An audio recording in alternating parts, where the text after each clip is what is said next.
잘 지내셨죠? 우리 옆에 계신 분 한번 인사하겠습니다. 하나님이 나를 부르셨습니다. 하나님이 나를 부르셨습니다. 우리는 예배를 드리면서도 이제 코로나 또 한참 좀 지난 것처럼 느껴지기 때문에 이 예배의 자리가 소중함이 좀 잊혀질 때가 많이 있습니다. 그런데 저희 교회에서도 제가 항상 얘기하면 조금 목사님 또 코로나 때 막 얘기한다 이런 얘기 하는데 절대로 잊어서는 안 되죠. 모이고 싶어도 못 모이던 때가 있었고 제가 21년도 중간에 왔었는데 제가 기억 혹시 나시는 분 손 한 번만 들어주시겠어요?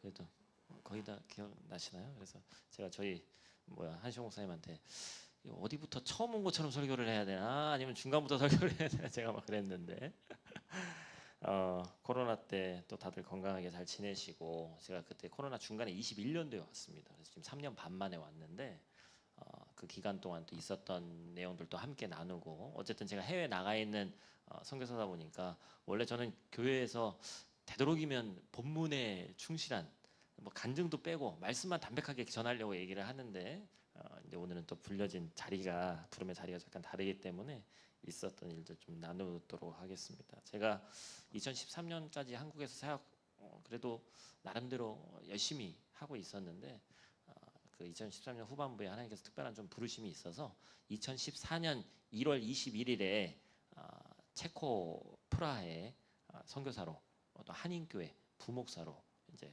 가게 됐습니다. 그래서 그게 이제 2014년이었으니까 올해 벌써 10주년 지나고 11년 차가 됐어요. 우리 한 목사님 25년 된 친구인데 친구는 확실히 그런 것 같아요. 어제 보고 10년 전에 보고 오늘 봐도 어제 본 것 같은 그런 느낌이 있습니다. 제가 이제 송도교회랑 두 번째 이렇게 하나님 안에서 만남을 갖는데 한국 올 때마다 되도록이면 한 목사님이 이제 부를지 안 부를지 모르겠지만 이게 불러서 나눌 수 있는 내용이 풍성했으면 좋겠어요. 송도교회도 풍성하고 저도 풍성하고 그래야 사실은 참 감사하거든요. 예를 들면 저는 죄송해요 죽을 쓰고 있는데 송도교회는 막 부흥하고 있어. 그럼 또 제가 와서 할 말이 없어요. 그러니까 서로가 하나님 안에서 성장한다는 모습이 계속해서 있었으면 좋겠습니다. 코로나 때 참 감사한 건 그래도 영상으로라도 송도교회 우리 한 목사님 말씀도 들을 수 있고 이 코로나 때 참 많은 게 바뀌었죠. 어찌 보면 그런 방송적인 시스템이 쉽지 않은데 한 10년 정도는 당긴 것 같아요. 이런 방송적인 어떤 시스템 같은 경우는 큰 교회만 가능하다고 생각했는데 코로나가 참 많은 것을 바꿨습니다. 그래서 저는 지난번에 말씀드렸던 때가 2017년도에 이제 개척을 하나님께서 허락하셔서 해외에서 이제 한인교회를 개척하게 됐습니다. 6월 첫째 주에 세가정과 함께 개척했거든요. 그때 이제 개척했던 내용들 제가 함께 나눴었는데 오늘 본문 말씀 잠깐 보면 바울 하면 떠오르는 이미지가 있습니다. 바울은 뭐예요? 인텔리죠. 배울 만큼 배운 사람입니다. 그때 당시에 사람들이 뭐라고 했냐면 예수 믿는 사람들 잡으러 다니던 바울이 예수쟁이가 된 것을 보고 네가 너무 많이 배워서 미쳤다고 그랬어요. 다른 사람은 몰라도 너는 예수를 따라갈 사람이 아니라는 거예요. 그런데 바울이 그 정도로 배운 사람이었거든요. 얼마나 배움이 많으면 배움 때문에 미쳤다는 얘기를 들었겠어요. 당시에 세계 공용어였던 헬라어, 지금 따지면 영어, 그죠? 아람어, 히브리어 능통한 사람이었습니다. 그렇게 많이 배우고 많은 것을 알고 있는 사람의 장점은 그것을 가지고 사역하는 것도 되지만 뭐든지 다 장단점이 있죠. 이 사람의 단점은 뭐예요? 내가 너무나도 잘 알고 있다고 생각하는 게 단점입니다. 요즘 세대가 그렇죠. 웬만하면 대학 나오고 아는 지식이 많아지니까 어찌 보면 하나님께서 일하실 공간이 넓어지는 것이 아니라 내가 더 일할 공간이 넓어지고 하나님께서 일하실 공간이 작아지는 경향이 있는데 이 바울이 똑같습니다. 얼마나 그가 많이 계획하고 나름대로 기도했겠어요. 그런데 중요한 건 뭐예요? 하나님께서 바울이 익숙한 곳, 여기서 말하는 아시아는 오늘날로 따지면 터키입니다. 우리 같은 아시아가 아니에요. 우리는 무슨 아시아죠? 동아시아, 그죠? 그 다음에 동남아시아, 남부아시아, 서아시아인데 굳이 따지자면 여기는 서아시아인데 정확히는 서아시아도 아니고 소아시아라고 합니다. 터키라고 그러죠. 터키 지역 쪽에서 난 사람이기 때문에 거기서 먼저 전도를 시작하고 싶었어요. 근데 오늘 본 말씀 보니까 뭐라고 하는 거예요? 성령께서 막으셔서 어떻게 해요? 건너와서 마게도냐 쪽으로 건너와라. 마게도냐 어디입니까? 쉽게 얘기하면 그리스 쪽입니다. 그리스. 오늘날 따지면. 이때부터 어떻게 되는 거예요? 유럽 선교가 시작이 됐습니다. 인간의 생각으로는 익숙하고 좋은 곳에서부터 뭔가를 시작하고 싶은데, 왜냐하면 그거에 장점이 있기 때문에 그래요. 내가 그것에 대한 강점을 가지고 있고 내 능력 안에서 할 수 있다고 생각하기 때문에 그렇습니다. 근데 더 중요한 건 뭐예요? 하나님께서 때때로 사방을 막으시는 방법을 통해서 사방은 막혀 있지만 어디를 향한 문은 열려 있는 거예요? 하늘을 향한 문이 열려 있는 거예요. 바울이 그것을 깨닫기를 하나님이 원하셨습니다. 제가 기억을 하신다고 했으니까 한번 여쭤봐야지. 2021년 3월인가 4월에 제가 와서 설교했거든요. 그때 설교할 때 제 얼굴 표정이 좋아 보였어요? 안 좋아 보였어요? 기억 안 나시죠? 코로나 중간에 왔는데 좋아 보였겠어요? 미래에 대한 희망이 없었습니다. 제가 여기 와서 희망을 설교하고 갔거든요. 솔직한 마음은 희망이 없어요. 왜냐하면 아까 한 목사님 얘기하셨지만 한국 교회도 너무 힘들었지만 우리는 있는 성도도 나라를 떠나서 이민 왔던 사람이 다시 한국으로 돌아갑니다. 제가 새 가정이 시작했다고 개척했다고 말씀드렸는데 하나님한테 기도했어요. 그때 당시 그래도 가정이 한 10가정 정도 된 것 같고 청년들도 좀 모였던 것 같아요. 제가 젊으니까 어쨌든 청년들이 좀 많이 왔습니다. 그런데 안타깝게도 한 5가정 정도 남고 반토막 난 거죠. 살 수가 없는 거예요. 사실 유럽은 우리나라도 아니고 무슨 지원이 우리나라 말이 통해서 제대로 되는 것도 아니고 뭐 할 수 있는 그런 상황이 아니죠. 그래서 2020년도에 1차 락다운이 있었고 21년도에 2차 락다운 돼서 왔으니까 제가 정말 소망이 없고 진실한 마음으로 여러분들에게 기도를 요청했던 그런 때였습니다. 여러분 선교사님들 많이 왔다 가시죠. 또 지난주도 우리 또 선교사님 왔다 가신 것 같은데 저도 이따 기도 제목 좀 나눔을 하겠습니다만 여러분들 기도 제목 나눌 때 무슨 생각을 하세요? 아, 기도해야 되겠다. 당연히 생각하시겠죠? 근데 중요한 건 뭐예요? 기도는 얼마나 하느냐가 문제가 아니라 하냐 안 하느냐의 문제입니다. 기독교회인데 기도를 안 하는 사람이 너무도 많아요. 저는 사실 그래서 코로나 기간에 기도 부탁한 교회도 많지 않습니다. 왜 부탁 안 했을까요? 연락 한 번도 안 하던 목사가 갑자기 기도 부탁한다고 연락하면 코로나 때 뭐하다는 것처럼 느껴지세요? 힘들다 도와달라 이런 것 같아요. 제가 아직 목사로서 연결지가 않았나 봐. 자존심이 상하더라고. 연락도 안 했어. 그런데 기도 부탁한 교회들이 있죠. 제가 와서 설교했던 교회들. 연락하면서 소식 나누고 계속해서 기도 부탁을 했습니다.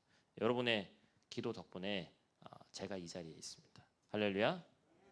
얼마나 하셨는지 뭐 저는 모르죠. 하나님만 아시죠. 근데 제가 그때 기도 부탁했고 그 순간에 우리가 함께 기도했고 그 기도 때문에 여기 있었고 여기 있게 되는 것이고 여러분 서울에 무슨 큰 교회 큰 부자들이 기도할 때 그 영향력 있는 성도들의 기도를 잘 들어주시는 하나님이 아니라 오히려 기도는 영적으로 순수한 조금이라도 밀접해서 하나님께 가까이 가려고 발버둥 치는 사람의 기도를 하나님이 들으신 줄로 믿습니다.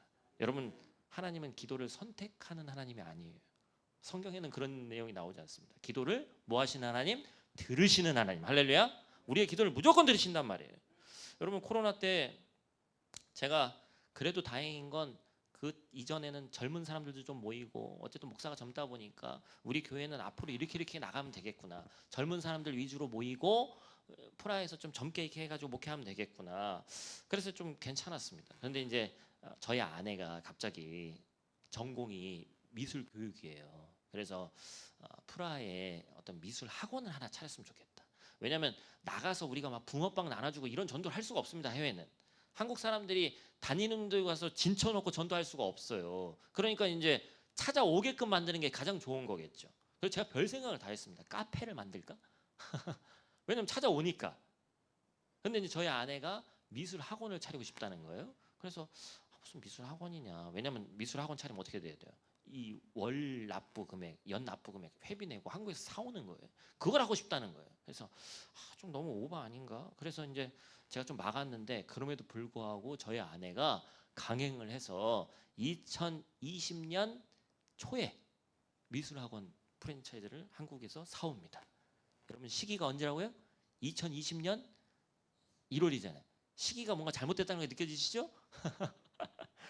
한국은 1월부터 코로나가 이제 많이 생겨났었고 아직도 기억납니다. 체코는 2020년 3월 1일에 확진자 한 명 딱 나왔습니다.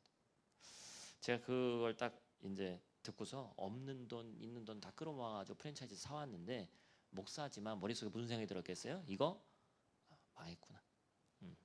끝났구나. 이거. 안 되겠구나. 한국은 제재를 강하게 하긴 했지만 유럽은 좀 특이하게 했습니다. 한국은 좀 이렇게 계속해서 제재를 계속 했죠. 뭐 인원수도 몇 명 오고 뭐 어쩌고 막 그런 게 있었는데 체코는 그렇게 안 하고 완전히 락다운. 락다운이 뭐예요? 10시 이후에 통행 금지. 2명 이상 걸어가는 것도 안 돼. 대표로 한 명이 가서 장 봐야 돼요. 완전 세게 했습니다. 근데 중요한 건 뭐냐? 두세 달 그렇게 세게 하고 그 다음에 완전히 다 풀어줘요. 마스크 안 해도 돼.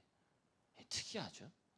결론을 놓고 보니까 저는 제가 유럽 살아서 그런지 모르겠지만 유럽이 괜찮았던 것 같아요. 그래서 오히려 모이고 무엇인가를 할 수가 있었어요. 시간이 점차 지나는데 학원에도 애들이 안 보내고 코로나 때문에 너무나도 힘들었는데 시간이 지나니까 체코에 있는 교육기관은 뭘 안 써요? 락다운 끝나니까 마스크를 안 쓰고 엄청 많이 죽었죠. 사람 많이 죽었습니다. 이해가 안 되는 거예요. 왜냐면 이 사람들은 마스크 쓰는 문화 자체가 아니에요. 전 이제 코로나 끝났는데 요즘도 주변에 마스크 쓰고 돌아다니시는 분들이 있더라고요. 만약에 체코 사람들이 우리나라 사람 보면 저 사람들은 무슨 폐병 있나 이런 생각할 거예요. 우리는 그런 문화잖아요. 거긴 그런 문화 자체가 아니니까.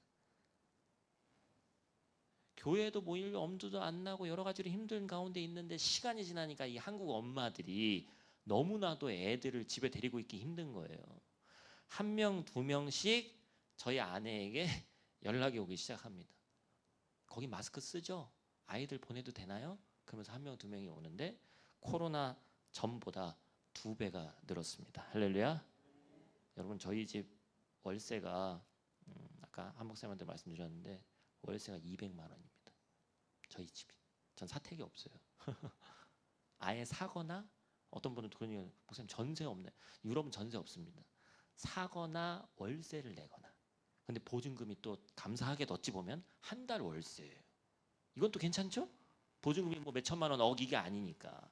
근데 한 달 월세가 200만 원 냅니다. 코로나 기간에 그걸 다 내고 버텼어요.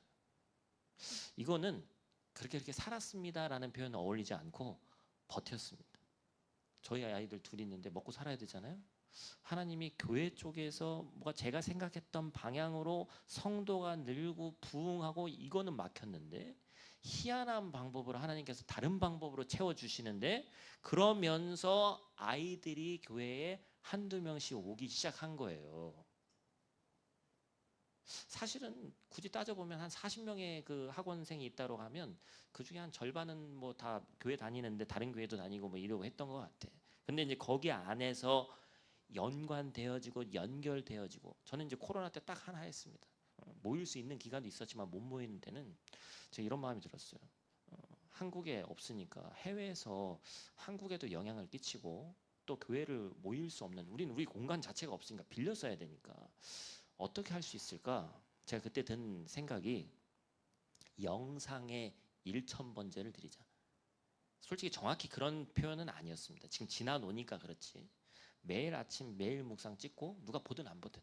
왜냐면 모일 수가 없으니까. 주중에 성경 공부 줌으로 하고 주일날 설교도 제가 아직도 기억나는데 코로나 때문에 락다운된 첫날 제가 3월 한 말로 기억나는데 2020년 3월 말로 기억나는데 영상을 편집을 했거든요. 우리도 저 뒤에서 지금 영상 도와주시는 전사님 계십니다만 저희는 뭐 그런 게 없기 때문에 영상을 만드는데 제가 11시간 걸렸던 기억이 납니다. 몸살 걸리는 줄 알았어요. 야, 이게 쉬운 일이 아니더라고요.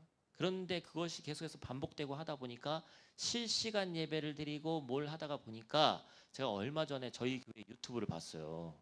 저희 유튜브 보니까 영상이 1100개 올라가 있습니다. 3년 동안 그냥 주구장창 누가 보든 안 보든 하나님 매일 묵상 올리고 새벽 예배 모일 수도 없으니까 저희는 그거를 했더니 새로 온 교인들이 무엇을 보고 오느냐? 유튜브 보고 말씀 올렸던 걸 보고 최근까지 올라간 걸 보고 이 교회는 코로나 기간에도 무엇인가를 한 교회구나. 할렐루야. 제가 그거를 이렇게 해가지고 이렇게 해야지 이렇게 생각했을까요? 그게 아니에요. 그냥 단순하게 생각한 거예요. 나는 그냥 영상으로 하나님께 영광 돌려드리겠다. 왜? 할 수 있는 길이 없으니까. 이게 참 감사하죠. 해외 생활하다 보면 간증거리가 참 많이 있습니다. 여러분 뭐 동남아나 또 아프리카나 그런 선교지에 나간 분들의 간증 얘기를 들으면 우리나라 옛날에 있을 법했던 막 그런 기적적인 일들이 많이 일어나잖아요. 왜 그렇습니까? 거기는 내 힘으로 할 수 있는 일이 없어요. 저도 마찬가지입니다. 만약에 교회가 어렵고 그다음에 집에 월세를 이렇게 내야 되는 상황이었으면 저는 한국 같았으면 저희 아버지 어머니 댁으로 들어가거나 교회 문을 잠깐 닫거나 여러 가지 선택할 수 있었을 거예요. 그런데 그렇게 할 수 없는 사방이 막혀 있으니까 기도할 수밖에 없는 거죠. 지난주에도 성사님 오시고 뭐 성사님 오셔서 설교하시지만 동남아만 기도합니까? 아프리카만 기도해요? 한국에도 기도하죠. 근데 죄송하지만 우리가 고국에 있으면서 절실함이 없어요. 당연한 거를 어느 순간 당연한 거예요. 근데 해외는 광야 같은 생활이란 말이죠. 기도하고 대안이 없는 거예요. 사방이 막혀 있으니까 아까 말씀대로 어떻게 해요? 하늘이 열려 있다는 것을 경험할 수 있는 곳이 바로 그곳이더라라는 것입니다. 저번에도 말씀드렸지만 여러분 체코는 체코슬로바키아 이번에도 택시 탔는데 어디서 오셨어요? 뭐 제가 얘기하다 해외 산다고 하니까 체코에서 왔어요. 프라하에서 왔어요 하니까 연세 드신 분들 아이도 체코슬로바키아 그리고 공산국가 그리고 되게 추운 곳 제가 살아봤으니까 비교를 해보면 여름은 여기가 더 힘듭니다. 한국의 날씨는 정말 너무 힘들어요. 비도 많이 오고 제가 오늘 여기 교회 올 때 아예 작정을 하고 슬리퍼 신고 왔거든요. 난 다 저지리라 그러면서 왔는데 다행히 아까 오던 때는 비가 별로 안 와가지고 습도가 여기 우리나라 거의 동남아처럼 되는 것 같아. 근데 체코는 직사광선은 엄청 센데 그늘만 들어가면 시원합니다. 건조해요. 겨울은 솔직히 제가 잘 모르겠어요. 겨울은 우리나라도 추운데 체코는 뼈 안으로 들어오는 추위가 있습니다. 그래서 여기도 이제 연세 있으신 분들이 모자 같은 거 털모자 많이 쓰시지만 체코는 5살, 1살짜리 애도 무조건 모자 씁니다. 그게 그냥 일상이에요, 일상. 그래서 뭐 어디가 더 좋다 막 이렇게 비교하기는 힘들지만 체코라는 나라는 우리나라랑 상당히 좀 비슷합니다. 왜냐하면 약소 국가고 진작에 없어졌어도 이상한 나라가 아니에요. 그래서 세계 1차 대전, 2차 대전 그 이전에는 제가 저번에도 얘기했는데 기억나시는지 모르겠어요. 독일에 있는 마르틴 루터보다 100년 앞선 야누스라는 종교 개혁자가 있었습니다. 마르틴 루터는 종교 개혁에서 성공했는데 야누스는 화형당해서 죽었으니까 그 종교 개혁 자체는 실패했어요. 그래서 체코는 다시 가톨릭화됐습니다. 가톨릭이 압제를 했는데 개신교가 되면서 뭔가 다 풀어졌다고 생각했는데 다시 압제를 당한 거예요. 그러니까 이 사람들이 종교에 대해서 완전히 버렸습니다. 그리고 1, 2차 대전 겪으면서 작은 나라니까 너무나 힘이 없으니까 사실은 참 제가 체코 사람이 아니니까 이런 표현을 할 수 있는데 감사하게도 히틀러나 독일이 쳐들어왔을 때 싸울 힘이 없어서 그냥 바로 문을 열어줬어요. 그래서 도시들이 파괴되지가 않았습니다. 그래서 그 도시 유산으로 아직 먹고 사는 거예요. 아이러니하죠? 그때 만약에 세상 말로 개겼으면 다 부서졌으면 체코는 일어날 힘이 없어요. 작은 나라라. 그런데 이제 그렇게 해서 이제 살아남은 나라고 그리고 공산화되면서 이 사람들 마음 가운데 신이 우리나라를 버렸다. 그래서 제가 저번에도 말씀드렸는데 정확한 퍼센트는 뭐 통계가 잘 안 나옵니다만 가톨릭 5%도 안 되는 것 같아요. 제가 볼 때 5%. 유럽에서 이런 나라가 없습니다. 유럽은 웬만하면 개신교 아니면 가톨릭 어느 정도 믿거든요. 개신교는 0.2%예요. 여러분 놀라셔야 돼요. 유럽은 기독교 문화예요. 부활절 날 놀고 크리스마스 날 2, 3일씩 다 놉니다. 그게 명절이지 명절. 기독교 문화 안에서 살아가는 거예요. 나면서부터 어떻게 보면 교회를 가는 게 당연한 건데 문화적인 기독교 문화는 있지만 하나님 믿는데 근데 교회에 나와라. 그러니까 하나님이라는 존재의 어떤 신으로서 그냥 그런 분이 있는 거다라고 믿고 문화적으로만 느낄 뿐이지 전혀 절대자, 유일하신 주님 이런 걸 믿지는 않습니다. 너무나도 어렵겠죠. 전도하기가 너무 힘든 그런 나라입니다. 제가 이따 마지막에 어떤 그 요청도 하겠습니다만 하여튼 그런 나라예요. 그래서 이 체코라는 나라는 참 특이한 나라죠. 여러분들 소위 말해서 아메리칸 드림 이런 얘기는 들어보셨을 겁니다. 그런데 프라 드림, 체코 드림 들어보셨어요? 무슨 얘기냐면 저도 그랬습니다만 이 나라는 첫 번째로 선택하는 나라가 아닙니다. 이민 온 분들도 계시거든요. 근데 그분들 중에 저는 체코 이민을 위해서 오랫동안 준비했어요 라는 분이 한 분도 없어요. 미국이나 호주나 캐나다 이런 데 준비하다가 미국 비자 안 되고 뭐 하고 하다 보니까 차선책 아니면 그 후선책으로 선택하게 된 나라가 이 체코란 나라입니다. 좀 특이한 나라죠. 그래서 내가 첫 번째로 선택해서 내 마음대로 세팅해서 오는 곳이 아니라 하나님의 특별하신 계획과 이끄심을 가지고 온 사람들이 많아요. 저희 교회 성도들도 구성원을 보면 그렇습니다. 아까 제가 말씀드렸죠. 바울이 아시아로 가고 싶었습니다. 그런데 하나님께서 가까이에서 인간이 할 수 있을 법한 문제를 가지고 해결하지 못하게 하시고 당시에 쓰던 언어도 능통했고 배울 만큼 배워서 그 무엇도 자신의 능력으로 충분히 할 수 있는 그 사람이 부족함이 없는데 더 중요한 것은 뭐냐? 새로운 곳이라는 것이 주어졌을 때 인간의 생각으로 준비되었다 하더라도 하나님이 함께 하시지 않으면 그건 준비된 게 아니더라는 거예요. 인간이 준비되지 않아도 하나님이 함께 하시면 그곳이 준비된 곳이다라는 겁니다. 할렐루야. 너무나도 중요한 말씀이죠. 결국에 변수와 두려움이 가득합니다. 제가 교회 개척할 때 이야기도 제가 나눴습니다만 교회 개척하면서 저는 목사님 아들이 장점이자 단점이 있는데 장점은 아버지 목사님의 영향으로 목회에 대해서 그래도 간접적으로 경험한 것이 많이 있으니까 참 감사한 일인데 단점 중에 또 하나는 뭐예요? 너무 뭘 많이 알아요. 그리고 제대로 알아야 되는데 간접적으로 보고 아는 게 많아요. 사람이 그러니까 목사도 이 입으로 나오는 말에 이 권능이 있다는 걸 알아서 하나님이 때때로 좀 그렇게 하시는 걸 알고는 있는데 제가 개척하기 전에도 무슨 얘기했냐면 난 죽어도 개척 안 해요. 왜냐면 저희 아버지 목사님 너무 고생하신 걸 봤기 때문에 저희도 지하에서 대전에서 대전 오정동이라는 곳이 있는데 지하에서 제 기억은 한 이만했던 것 같아요. 여기를 3분의 1을 막아가지고 사택이 있었어요. 이 구조에 또 사택은 어떻게 들어갔나 저도 이해가 안 되는데 지하에서 반지하에서 시작했던 기억이 있습니다. 그래서 뒤에서 문을 열고 딱 들어오면 이 십자가가 있으면 십자가 미등이 있는데 어렸을 때는 집에 들어가기가 너무 무서웠어요. 믿음이 없어가지고 십자가 바라보고 막 무섭다고 그러고 막 어렸을 때 그랬던 외아들로 자랐었는데 그랬던 기억이 있습니다. 그래서 너무 그런 것들을 보다 보니까 나는 죽어도 개척 안 한다 뭐 한다 했는데 결국에는 이런 제가 개척하게 되고 코로나 기간에 나는 하나님 새 가정 밑으로 떨어지면 한국 갈 거예요 했더니 하나님께서 특별한 방법으로 또 금전적으로도 채워주시고 희한하게 하여튼 이 뭔가 이 갈멜산에 하여튼 이 까매가 물어다 주듯이 그렇게 살게 하시는 거예요. 어떤 때는 통장에 돈이 없는데 카드에 제가 이 알림이 안 와요. 그래가지고 혹시나 월세 내야 되는데 뭔가 돈이 들어왔나 하면은 누군가 성교원금을 100만 원 보내주시고 야 이걸 제가 지나놓고선도 이제 저희 재정 집사님하고도 얘기했습니다만 3년 반 동안 이거를 버티고 교회가 유지되고 우리 가정이 유지됐다는 게 기적이다. 그래서 아까도 한 목사님이 잠깐 얘기했습니다만 지금 현재는 작년이 청년들은 오히려 없고 장년들 주재원들과 현지 교민들이 대부분 어떤 일들 하시냐면 민박, 관광업, 그 다음에 한식당을 이제 최근에 많이 옵니다. 인기가 많이 좋아졌어요. K푸드, K컬처 뭐 이런 거 많이 들어보셨잖아요. 해외 나가면 더해요. 여기서 듣는 거랑 완전 달라요. 옛날에는 곤니찌와 니아오를 먼저 했다면 지금은 한국 사람을 더 먼저 합니다. 안녕하세요를 먼저 해요. 옛날에는 싸이 강남 스타일만 맨날 얘기했는데 요즘 BTS 뭐 제니, 블랙핑크 네, 다 합니다. 광고판에 한국 사람이 걸려 있어요. 체코 사람이 딱 와가지고 저희 집사님네 한식당 딱 들어와서 떡볶이 딱 얘기해요.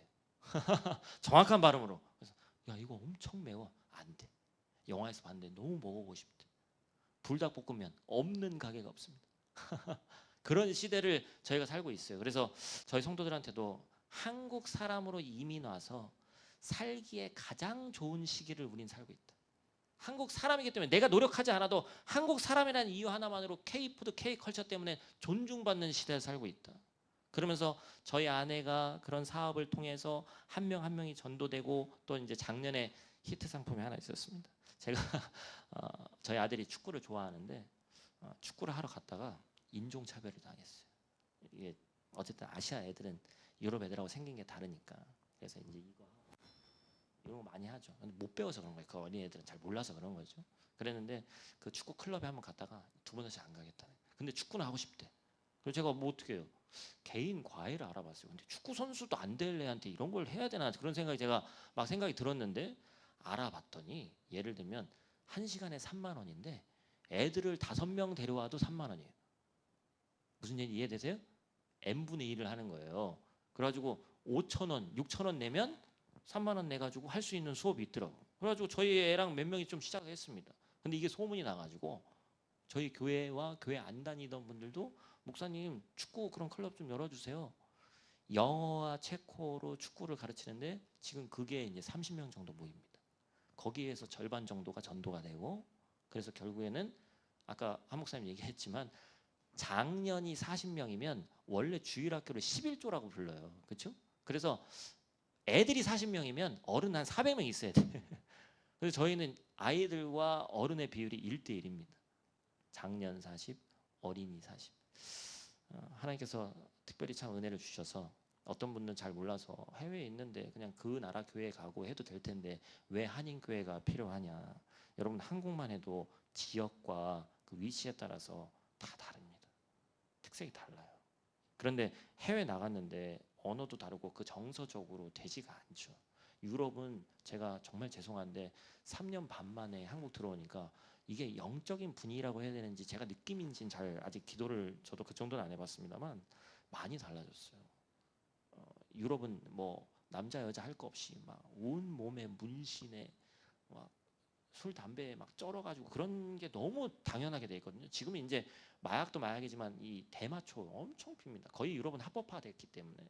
근데 우리나라 와서 이제 제가 이제 서울에서 선교관이 있어서 그랬는지 모르겠습니다만 딱 보는데 성수동 그런 데 보면 여기가 유럽인지 한국인지는 알 수가 없어요. 이 분위기가 너무 많이 넘어왔어요. 제가 보니까. 이걸 어떻게 해야 되냐. 유럽에 있는 저희들은 어찌 보면 먼저 그렇게 된 나라에서 살아가야 되고 한국은 어찌 보면 점점 그렇게 세속화되어가는 과정에 있는데 유럽에 있는 한인교회로서 한인 아이들이 이제 내년에는 중고등부만 10명이 저희도 되는데 이 아이들을 놓고 우리가 어떻게 해야 될 것이냐. 기도하고 준비하고 양육하지 않으면 문화의 이 사회적인 문화에 뺏기는 거는 이거는 너무 시간 문제예요. 그런데 어렸을 때부터 기독교적인 세계관을 가지고 바른 한국적 정서와 한국적 기독교 세계관을 가지고 있는 애는 언어는 여러 가지를 다 하지만 문화에 종식되지 않습니다. 그걸 안 거예요. 그래서 제가 이제 아이들 가르치고 주일학교도 그렇고 거기에 이제 초점을 맞춰서 계속해서 해 나가고 있는 거죠. 한국 교회의 마귀가 준 어찌 보면 가장 큰 시험이 뭡니까? 교회는 이젠 틀렸어. 교회에는 희망이 없어. 언론에서 계속해서 때려대죠. 어느 교회에 뭐가 뭐 했다더라. 돈 문제가 일어났다더라. 성도들끼리 무슨 문제가 일어났다더라. 목사님 무슨 문제가 일어났다더라. 죄송하지만 제가 목사라서 그런 얘기가 아니라 사실 그런 교회가 굳이 하나의 교회, 영향력 있는 교회들이 그러는 건 참 문제가 되지만 전체적인 교회에서 교회 숫자로 따지면 퍼센트가 많지 않죠. 바르고 헌신하고 하나님 앞에 바로 이 순간에도 무릎으로 나가려고 하는 목숨 걸고 목회하는 목회자들 많고 피눈물 뿌려서 기도하는 성도들 많습니다. 그런데 마귀 사탄이 뭘 노리는 거예요? 그 자존감.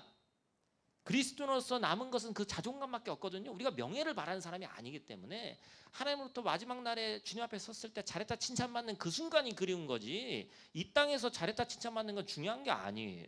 그렇기 때문에 세상에서 무조건적인 인정을 받으려고 하는 건 중요하지 않습니다. 그런데 사람인지라 이 땅을 밟고 서 있는 사람인지라 자꾸 그것에 연연해지게 되는 것이죠. 그래서 계속해서 우리를 건드는 거예요. 교회는 끝났다. 교회는 희망이 없다. 여러분 그래요? 어느덧 우리 안에도 그런 마음이 있습니다. 솔직하게 교회는 이제 희망이 없나?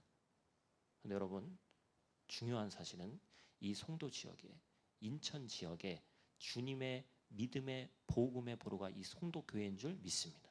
성도들이 그것을 믿고 담임 목사님과 또 우리 원로 목사님 계시지만 혼연일체가 돼서 한 마음으로 나아가야 돼요.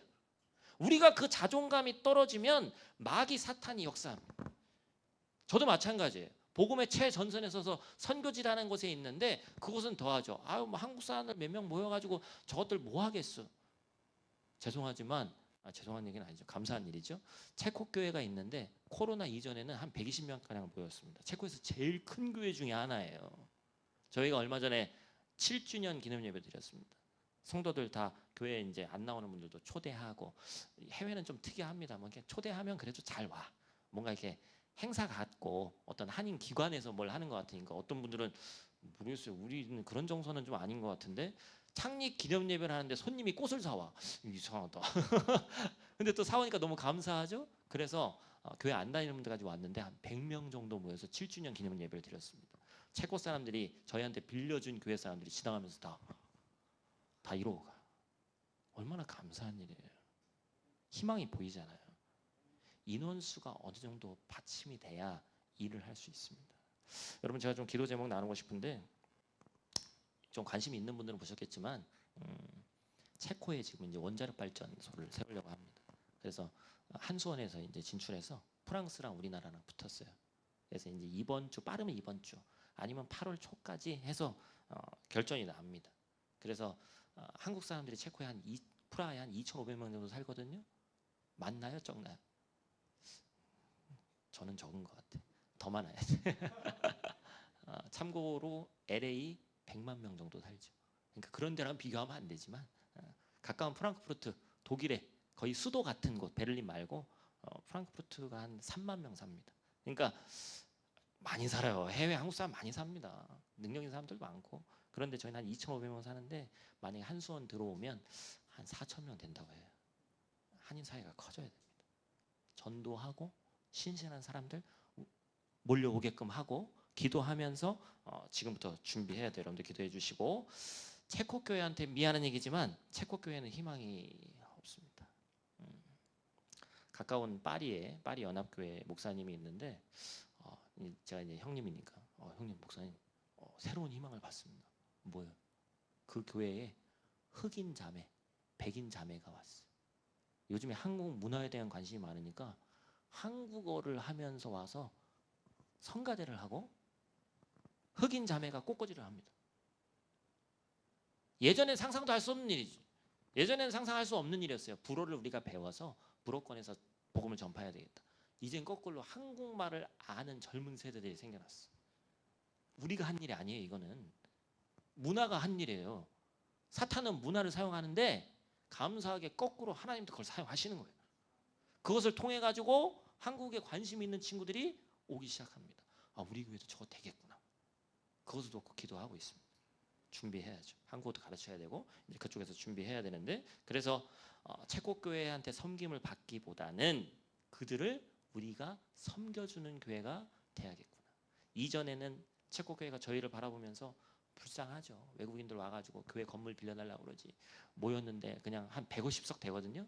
한 10대 명 앉아있지. 이러니까 얼마나 불쌍했거든. 근데 이제는 딱 그 모습을 보면서 이 사람들도 생각이 바뀐 거예요. 2주 전에 체코 교회 장로님 오셔서 너희 교회와 더 많은 교류를 했으면 좋겠다. 감사하죠. 저희가 능력이 있어서 되는 게 아니에요. 저희가 뭐가 있어서 그런 게 아니죠. 하나님이 하시니까 된 일이에요. 여러분들이 기도하시니까 된 일인 줄로 믿습니다. 그리고 마지막입니다. 저희 가정의 건강. 제가 45인데 목사님 뭐 지금 팔팔할 때인데 뭔 걱정이 있어가지고 그러냐고 그러실 수 있는데, 저희 아내가 지금, 원래는 제가 지금 프라하에 있어야 되는데 한 주가 늦어졌습니다. 저희 아내가 이제 그 직장에서 용종이 한 4cm 정도 되는 게 발견이 됐어요. 그래서 이제 그거를 잘라내는 게, 원래는 작으면 수면 내시경 하면서 그냥 다 잘라내는데 너무 크니까 그 의사 선생님이 저한테 와가지고, 저희 아내는 이제 수면 내시경 하고 있고, 이렇게 큰데 여기서 자르면 출혈도 크고 그래서 큰 병원으로 가야 될 것 같은데 여기서 할 수도 있습니다. 목사님은 어떻게 하시겠어요? 저한테 물어보는데 제가 거기서 한다고 말을 못 하겠더라고요. 왜냐면 뭐 출혈도 크고 하다는데 그걸 어떻게 하겠어요. 그래서 출국을 일주일 미루고 지금 이제 조금 요양하면서, 왜냐면 바로 비행기 타면 좀 힘들까봐 그렇게 했는데, 저희 아내 그리고 저희 아이들 건강할 수 있게, 왜냐면 2년에 한 번 정도 제가 나오는데 그 사이에 체코서도 물론 다 있습니다만 쉽지 않습니다. 그분들 손에 맡기기 쉽지 않아요. 그래서 이도 그렇고 저도 이제 이 염증 치료하는데 원래 한 2달 걸린다는 걸 2주 안에 끝냈어요.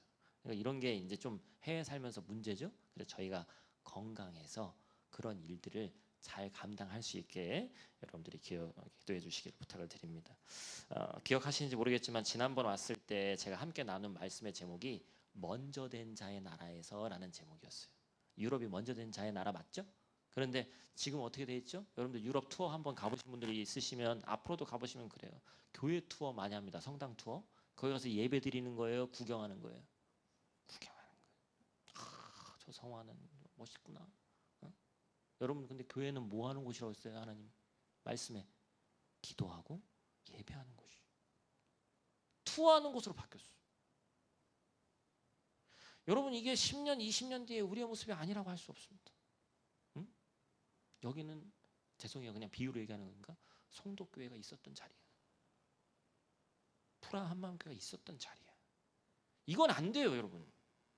그렇기 때문에 우리가 무슨 생각이 있어야 된다고요? 우리가 영적인 마지막 보루다. 송도에 있는 모든 교회가 포기해도 우리 교회는 포기하면 안 된다. 할렐루야. 이 교회를 통해서 한 사람, 두 사람, 10사람을 통해서 하나님께서 놀라운 일을 벌이실 것을 미래를 바라보고 목사님 지금까지 해왔던 것들이 많이 있는데 우리는 고정돼 있고 막혀 있고 그동안 했던 걸 보니까 또 안 될 거예요. 그건 아니에요. 사방이 막혀 있어도 하늘로 향한 분이 닫히지 않는 한 분명한 길이 있고 그것을 통해서 열심으로 나아가면 하나님께서 반드시 큰 것들을 보여주시는 줄로 믿습니다. 우리는 기도라는 무기를 잘 사용하지 못합니다. 많이 배울수록 하나님 일하실 공간이 줄어들기 때문에 그렇습니다. 기도는 우리의 최고의 방어 무기이자 공격 무기인 줄로 믿습니다. 기도는 하느냐 안 하느냐의 문제이지 얼마나 하느냐의 문제는 그 다음 문제예요. 헛심 빼지 말고 하나님이 일하시게 해야 되는 줄로 믿습니다. 제가 아까 3가지 기도 제목 말씀드렸는데 첫 번째는 보였어요? 원자력. 한인들이 좀 더 많아져서 좀 더 영향력 있는 교회가 돼서 많은 일들 감당할 수 있게 해달라고 기도해 주시고, 두 번째는 체코 교회한테 도움 받는 교회가 아니라, 그리고 한국 교회도 마찬가지예요. 한국에 있는 교회들이 선교지를 도와야 된다. 뭐 맞는 얘기죠. 근데 요즘에는 약간 바뀐 데가 있습니다. 오히려 영국에 있는 교회들은 영국의 한인들이 영어가 되고 한국말이 되잖아요. 거꾸로 들어와서 한국에서 영어 가르치는 사역을 합니다. 저도 그것을 보면서 비전이 생겼어요. 어떤 것인지 구체적인지 모르지만 오히려 한국 교회를 돕는 교회가 되고 싶다. 할렐루야. 여러분들 꼭 기도해 주시기 바라요. 마지막 3번째는 저희 가정의 건강을 위해서. 그래서 뭐 한 2년 뒤에 또 뵐 수 있을지 모르겠지만 더 건강해진 모습으로 부흥의 소식들을 전해서 우리의 기도가 열매가 있구나, 서로에게 기쁜 소식을 전할 수 있는 저와 여러분들 되시기를 간절히 축복합니다. 우리 그 3가지 기도 제목 놓고 이 시간 주여 한번 부르고 함께 기도하며 나가도록 하겠습니다. 주여. 아버지 하나님